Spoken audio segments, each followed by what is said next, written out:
Povo de Deus, sejam bem-vindos. Hoje é a nossa lição de número 10. O nosso estudo hoje será sobre dízimos e ofertas. E nós vamos passear pela Bíblia hoje. Nós vamos atravessar o Antigo Testamento, nós vamos entrar no Novo Testamento e nós precisamos introduzir esse assunto informando que toda e qualquer organização necessita de recursos financeiros para que possa funcionar. E com a igreja não é diferente. A instituição que congrega o povo de Deus não é uma exceção. A igreja necessita de recursos para manter-se funcionando.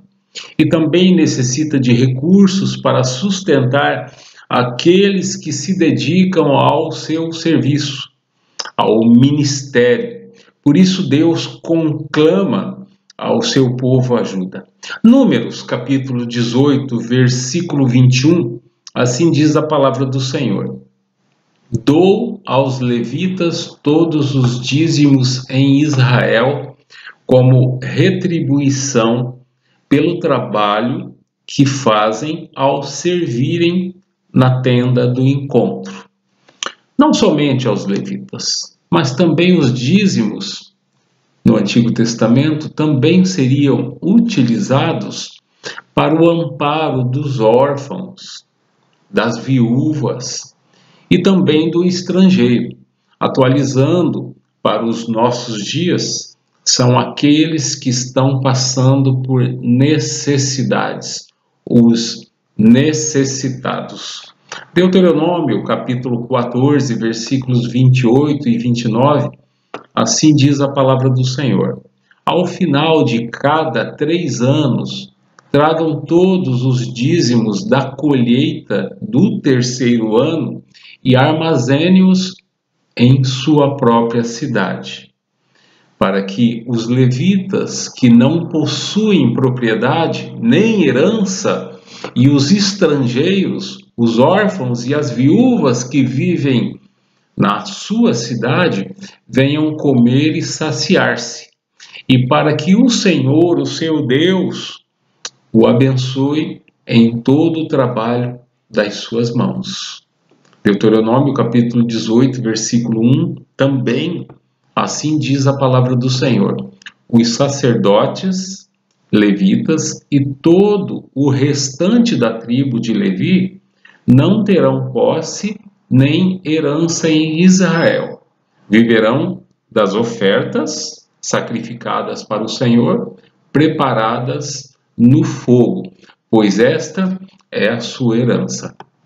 Abraão foi o primeiro a consagrar ao Senhor o dízimo. Ao encontrar Melquisedeque, sacerdote do Altíssimo Senhor, deu o dízimo de tudo. Gênesis capítulo 14, versículo 20. Jacó, após uma experiência na presença de Deus, fez voto ao Senhor que incluía o compromisso de entregar, de consagrar o dízimo. Gênesis capítulo 28, versículos de 18 a 22. Assim diz a palavra do Senhor. Se Deus estiver comigo, Jacó dizendo, versículo 20.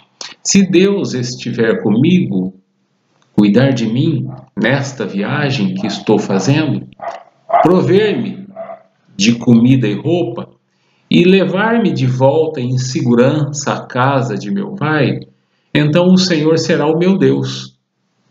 E esta pedra que hoje coloquei como coluna servirá de santuário de Deus. E de tudo o que me deres, certamente te darei o dízimo. Gênesis capítulo 28, versículos de 20 a 22. Nós precisamos entender, primeiro, que tudo vem do Senhor. Deus é quem primeiro nos dá. Então nós não pagamos dízimo como alguns pensam. Nós devolvemos apenas 10% daquilo que o Senhor já nos deu. De tudo que o Senhor já nos deu. E a propósito, Deus nos abençoa de antemão. Ou seja, primeiro, O que o nosso coração, a nossa mente externa, na concepção, no entendimento do dízimo, é tão somente gratidão a Deus por tudo que Ele já fez de antemão por nós. Nas palavras de Jacó, no verso 22, parte B, o que ele diz é: e de tudo o que me deres, certamente te darei o dízimo. Quando Deus deu a lei a Moisés, lá no Sinai, o que era antes por costume, adotado também por Israel, o dízimo era um costume adotado por Israel, pela nação de Israel, antes mesmo da lei. Haja vista as outras nações consagrarem aos seus deuses ofertas. Essa é a ideia. Foi captado aí. A entrega do dízimo em Moisés, ela foi incluída de comum acordo entre o povo de Deus. Levíticos, capítulo 27, verso 30, assim diz a palavra do Senhor: todos os dízimos da terra, seja dos cereais, seja das frutas, das árvores, pertencem ao Senhor. São consagrados ao Senhor. O dízimo era uma espécie de termômetro espiritual no Antigo Testamento para a vida do povo de Deus. Uma questão de fidelidade para com Deus. O último livro do Antigo Testamento, nas palavras do profeta Malaquias, porta-voz de Deus à nação de Israel, essa palavra é para a nação, ela possui uma exortação e o tom é de interrogação, é de alerta. Malaquias capítulo 3, versículos de 8 a 10, diz assim: pode o ser humano roubar de Deus? Contudo, vocês estão me roubando e ainda perguntam como é que te roubamos? Nos dízimos e nas ofertas. Vocês estão debaixo de grande maldição porque estão me roubando. A nação toda está me roubando. E no versículo 10 de Malaquias capítulo 3, a orientação do Senhor: tragam o dízimo todo ao depósito do templo, para que haja alimento em minha casa. Ponham-me à prova, diz o Senhor dos Exércitos, e vejam se não vou abrir as comportas dos céus e derramar sobre vocês tantas bênçãos que nem terão onde guardá-las. Dízimos e ofertas, no Novo Testamento, nós podemos aqui tomar como princípio, base, início, as palavras do Senhor Jesus Cristo, Mateus capítulo 23, versículo 23. Sobre os dízimos, nós podemos afirmar que Jesus sancionou a doutrina do dízimo. Jesus aprovou essa doutrina, Jesus concordou com essa doutrina. Tanto é que, de antemão, antes de lermos o texto, nós podemos... E isso me faz me lembrar dessa situação de Judas, o tesoureiro dos apóstolos, aquele que caminhava com Jesus, aquele que fazia parte do ministério de Jesus, o Judas, esse mesmo, o Judas Iscariotes, aquele que traiu ao Senhor Jesus Cristo, aquele que o vendeu. O Judas aí era o financeiro, era o tesoureiro dessa comitiva, desse ministério de Jesus. Ele tinha o seu alforje e as ofertas que eram dadas pelas pessoas servia para que Jesus, os seus apóstolos e também quem eles normalmente alimentavam, pudesse usar esses valores para comprar as coisas, alimentos ou o que necessitassem. Então Jesus, em Mateus capítulo 23, versículo 23, ele lança assim uma exortação, um alerta, principalmente em relação aos fariseus. Ele diz assim: ai de vocês, mestres da lei e fariseus, hipócritas! Vocês dão o dízimo da hortelã, do endro e do cominho, mas vocês têm negligenciado os preceitos mais importantes da lei, que é a justiça, que é fazer a vontade de Deus, a misericórdia para com o próximo e a fidelidade, ou seja, essa questão de ser fiel a Deus com a boa intenção. Então Jesus diz assim: vocês devem praticar estas coisas, tá? Sim, vocês devem praticar estas coisas sem omitir aquelas. O que ele está dizendo aqui é: olha, está correto o que vocês estão fazendo. A atitude de vocês está correta. É aquela ideia que a gente sempre fala, né? Há muitas pessoas na igreja fazendo a coisa certa, mas com a motivação errada. Ou seja, tudo que a gente vem a fazer, nós precisamos fazer para a glória de Deus. Essa é a motivação correta, essa é a intenção correta. Os fariseus, eles estavam fazendo, ou seja, estavam dando o dízimo da hortelã, do endro e do cominho, tá, como uma religiosidade. Mas a intenção deles não era pura, porque eles estavam negligenciando o que era mais importante, que era a justiça, a misericórdia e a fidelidade. Então Jesus ele diz assim para eles: olha, vocês devem praticar essas coisas, ou seja, dar o dízimo, dar hortelã, do endro, do cominho, mas vocês não podem se esquecer do que é importante nesse processo, o que é mais importante, que é a justiça, a misericórdia e a fidelidade. Vocês devem praticar essas coisas, sim, sem omitir estas. Os escribas, saduceus e fariseus eram tão somente legalistas na entrega do dízimo, eram especialistas em regras, negligenciavam, esqueciam-se das ofertas, ou melhor, esqueciam-se das coisas mais importantes, não praticavam, não exercitavam o que de fato importava e ainda importa: ser justo, praticar a justiça, ou seja, a misericórdia, a compaixão em relação ao próximo e também a fé naquele que é recompensador de um coração grato, generoso, fiel. No Antigo Testamento, ou melhor, no Novo Testamento, a igreja passa a ser a organização instituída pelo Senhor Jesus para arrebanhar, cuidar do povo de Deus. E esta também tem pessoas ao seu serviço, pessoas que estão no ministério, pessoas que se dedicam dia e noite ao ministério, pessoas estas que devem ser por ela, ou seja, pela igreja, sustentada. O apóstolo Paulo reproduz o ensino aos irmãos e irmãs em Cristo, afirmando, 1 Coríntios capítulo 9, versículos 13 e 14, assim diz: vocês não sabem que aqueles que trabalham no templo alimentam-se das coisas do templo? E os que servem diante do altar participam do que é oferecido no altar?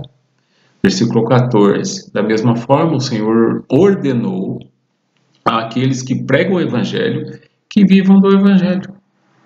Mateus capítulo 10, versículo 10, o Senhor Jesus Cristo disse: não levem nenhum saco de viagem, nem túnica extra, nem sandália, nem bordão, pois o trabalhador é digno do seu sustento. Isso aqui foi uma palavra do Senhor Jesus Cristo quando ele enviou os seus discípulos, para que fossem evangelizar. É o envio dos 70.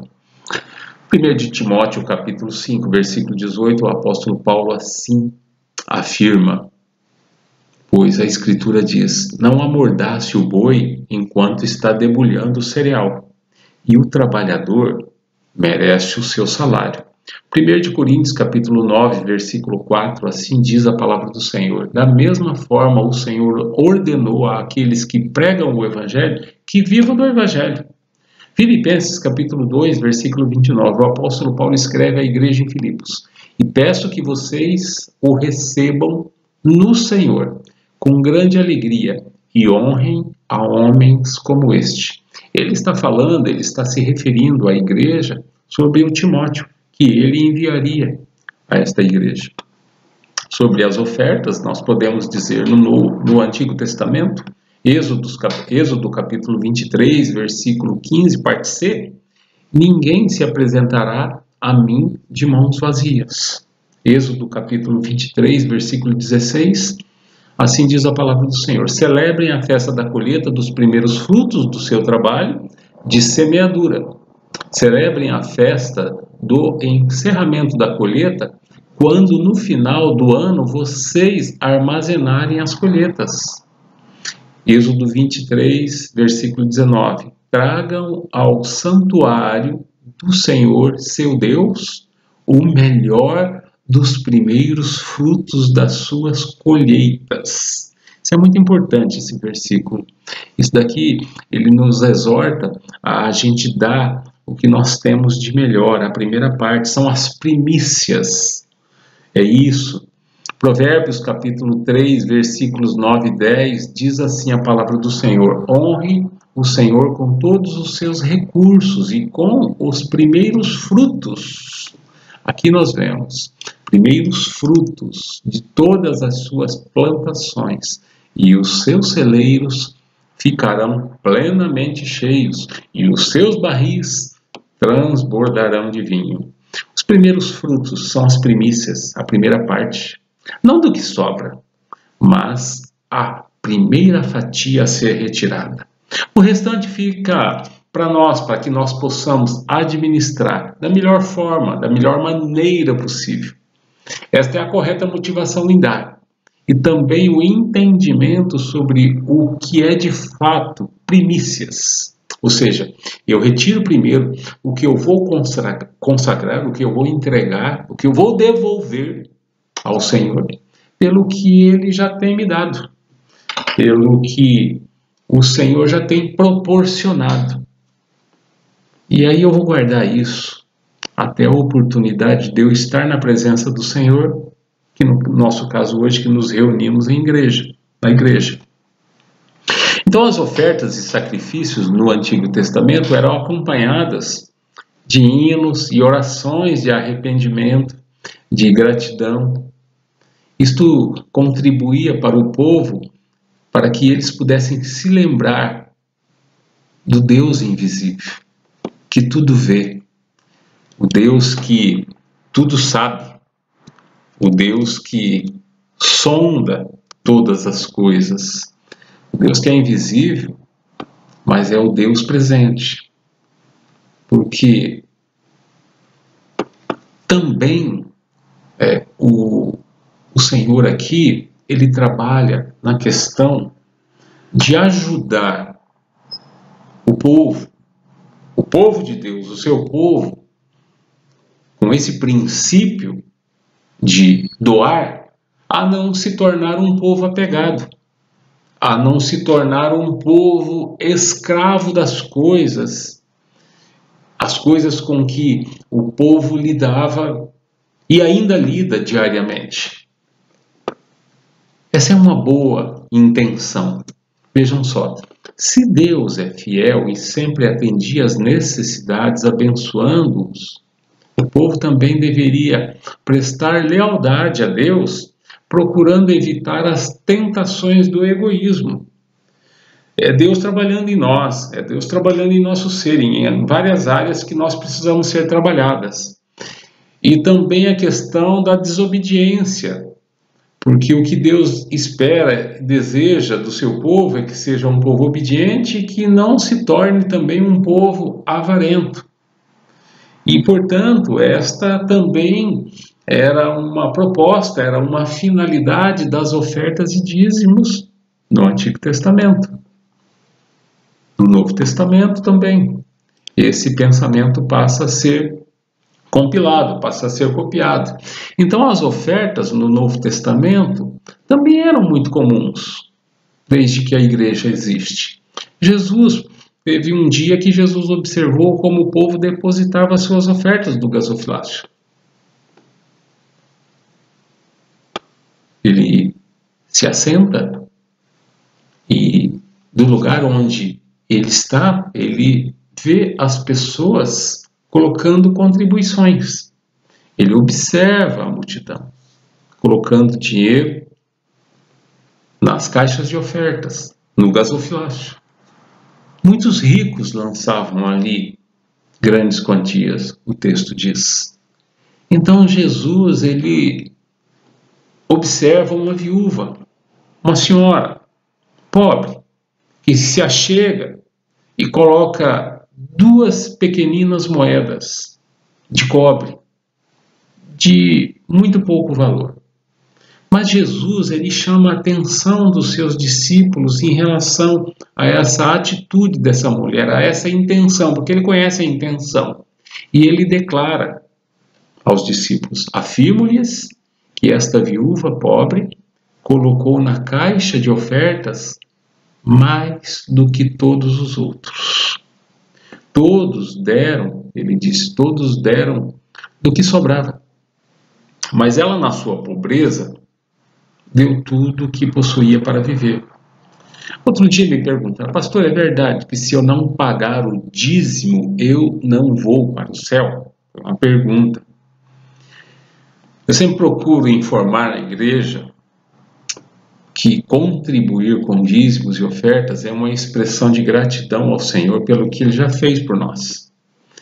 E também uma expressão de generosidade para com a obra do Senhor, apoiando o trabalho evangelístico e ajudando a manter a estrutura de apoio que nós utilizamos, que nós usamos. Dízimo não é pedágio, entenda isso. Não se paga dízimo, nunca diga isso. Não use essa expressão. Não se paga para entrar no céu, como muitos estão afirmando por aí. Presta atenção. O fato de você ser dizimista não te garante o céu. O fato de você não ser dizimista também não quer dizer que você não vai entrar no céu. Entenda uma coisa: pela graça somos salvos. Efésios capítulo 2, versículos 8 e 9. Pela graça sois salvos. E isto não é dom de vós, é dom de Deus, não por obras, para que ninguém se glorie. Dízimos e ofertas são uma fonte de bênçãos para as nossas vidas. Quando a igreja dispõe de recursos, vidas são abençoadas com a evangelização. A evangelização consegue chegar, consegue atingir os lugares mais distantes. E também a igreja presta socorro com o uso dos dízimos. Ela consegue prestar assistência aos necessitados. É certo que quando contribuímos, somos de fato abençoados. Somos abençoados pelo Senhor. Isto é, quando a intenção é pura, quando a motivação é a correta, ou seja, o motivo que leva à ação, motivo que leva à ação, precisa ser sempre a compaixão pelo próximo, a compaixão pelos necessitados, pela causa de Deus. Na verdade, o Senhor nosso Deus já nos abençoa por antecipação. Já dissemos isso. Quando provê a cada um de nós recursos para a nossa manutenção e sobrevivência. Na Bíblia nós temos um bom exemplo das bênçãos de Deus. Lembram-se da atitude dos cristãos da Macedônia, conforme o relato do apóstolo Paulo à igreja em Corinto? Lá em 2 Coríntios capítulo 8, versículos de 1 a 2. O apóstolo Paulo informa a igreja em Corinto assim: 2 Coríntios capítulo 8, versículos 1 e 2. Queremos que vocês tomem conhecimento da graça que Deus concedeu às igrejas da Macedônia. Ele está informando a igreja em Corinto o que aconteceu lá. Ele está fazendo um relato, está dando aqui um testemunho. Ele diz: no meio da mais severa tribulação, a grande alegria, a extrema pobreza deles, dos macedônios, transbordaram em rica generosidade. Ou seja, apesar de serem pobres, os macedônios glorificavam a Deus pela graça de poderem ajudar outras pessoas, outros cristãos, mesmo passando por lutas. E o texto diz severas tribulações. Mesmo assim, eles expressaram grande alegria em poder ajudar os irmãos e irmãs na fé que estavam passando necessidades lá em Jerusalém. Esta situação ocorrida nos tempos de Paulo nos faz também lembrar da sua orientação às igrejas na Galácia. Aos Gálatas, capítulo 6, versículos 9 e 10, ele diz assim: ensinando aos irmãos e irmãs da igreja que devemos fazer o bem a todos. E ele diz no versículo 10, e não nos cansemos de fazer o bem, pois no tempo próprio colheremos, se não desanimarmos. E no versículo 10, Gálatas capítulo 6, versículo 10, diz assim: portanto, ou seja, em função de tudo isso, enquanto temos oportunidade, façamos o bem a todos, especialmente aos da família da fé. Notem que devemos fazer o bem a todos e especialmente aos da família da fé, ou seja, primeiramente, especialmente, com atenção, com mais sensibilidade aos nossos irmãos e irmãs em Cristo, os da família da fé. Concluindo nosso estudo, quando o Senhor Deus fez o apelo aos israelitas no Antigo Testamento, através do profeta Malaquias, também ele reafirmou isso, quanto à fidelidade na entrega dos dízimos e ofertas, ele assim se colocou à prova, desafiando-os. Ele disse: ponham-me à prova, diz o Senhor dos Exércitos, e vejam se não vos abrir as comportas dos céus e derramar sobre vocês tantas bênçãos que nem terão onde guardá-las. E é verdade, Deus não mente, Deus não falha em suas promessas, Deus é fiel. A verdade é que muitas pessoas gostam e gostariam de contribuir, mas muitas não têm com o que contribuir, porque nada ganham. Deus sabe. Se você deseja ser mais útil ao reino de Deus, contribua, mas contribua com alegria, sem constrangimento, de coração. Como dissemos, a correta motivação no dar é a gratidão pelo que nós já temos, a generosidade para com a causa do Senhor. A verdade é, nós somos administradores das coisas que o Senhor colocou à nossa disposição para usarmos. Administradores porque nós nada vamos levar. A vida é passageira. O proprietário de todas as coisas é o Senhor. No Salmo 24, versículo 1, diz assim: do Senhor é a terra e tudo o que nela existe, o mundo e os que nele vivem. Ageu capítulo 2, versículo 8 diz assim: tanto a prata quanto o ouro me pertencem, declara o Senhor dos Exércitos. A verdade é que Deus nos dá uma oportunidade de expressar gratidão.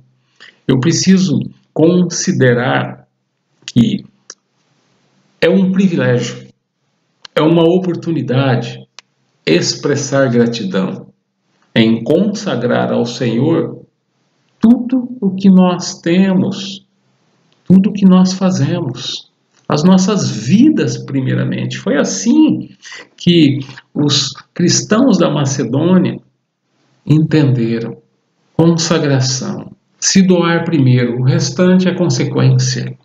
O dízimo nada mais é que uma expressão de gratidão por tudo que Deus já fez, faz e ainda vai fazer por nós em Cristo. Amém?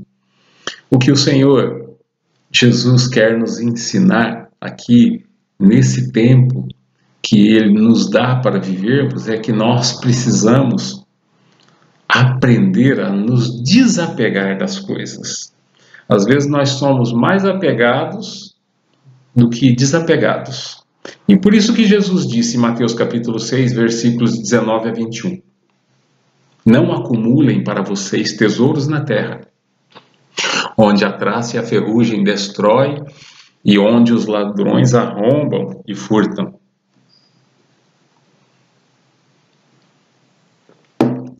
No versículo 20 ele vai dizer: mas acumulem para vocês tesouros no céu, onde a traça e a ferrugem não destroem e onde os ladrões não arrombam nem furtam.